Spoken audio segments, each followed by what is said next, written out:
ბატონო ირაკლი, პუტინთან ერთად საერთო სურათი რატომ გადაიღეთ? ჩვენი ქვეყნის ნომერ პირველ მტერთან ერთად საერთო სივრცეში რატომ იმყოფებოდით? ყოფთ ამ ვიზიტით აშხაბადში?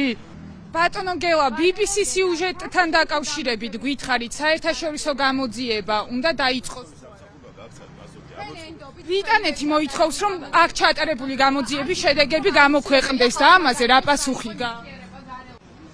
ბატონო მიხეილ, შეგიძლიათ პასუხი გაგვცეთ? ანდრო ჭიჭინაძე, სხვა ახალგაზრდები უნდა გამოვიდნენ თუ არა ციხიდან, აპირებთ თუ არა მათ შეწყალებას?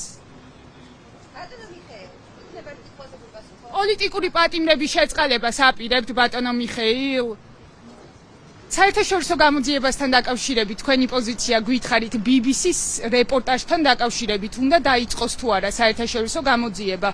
ქართული ოცნების პოზიცია როგორია?